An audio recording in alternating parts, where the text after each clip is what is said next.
Good bad ugly. S.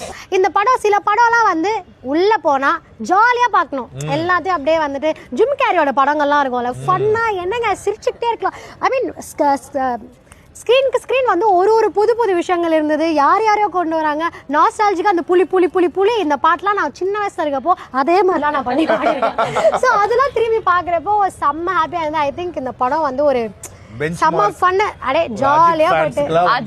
எப்படின்னா இந்த விடாமுயற்சி மாதிரி படங்கள்லாம் வருது. அதாவது விடாமுயற்சி நல்ல படம். ஏன்னா அதை இன்ஃபேக்ட் சொல்லணும்னா விடாமுயற்சியில வந்து அஜித் சாரோட அந்த மாஸ் கிளாஸ்லாம் இல்லாம ஃபேன்ஸ் வந்து ரொம்ப என்னடா நம்ம வந்து தெக்கு சீமை இல்லைன்னு ஆடினவங்க நம்ம இப்படி இல்லையேன்னு யோசிக்கும் போது குட் பேட் அக்லி இறக்கி விட்டு ஆடுங்க ராஜா அப்படின்னு சொல்லி என்ஜாய் பண்ண வச்ச ஒரு படம். ஓகே, என்ன கேட்டகரி சொல்லுங்க ஆஷிக்? எனக்கு வந்து பர்சனல் ஃபேவரட் ரொம்ப. ஏன்னா அது வந்து எப்படின்னா நம்ம ரொம்ப நாளா இப்படி பார்க்கணும்னு எதிர்பார்த்துருப்போம்ல. லாஸ்ட்லலாம் வந்துட்டு அந்த நீளமான கார்ல அப்படியே இறங்கி வருவார். இங்க மீசைகளெல்லாம் வந்துட்டு அந்த ஒயிட் பியர்ட்ல அந்த பிளாக் கலர் அந்த இது டைப் பண்ணி பக்காவா இருந்துச்சு.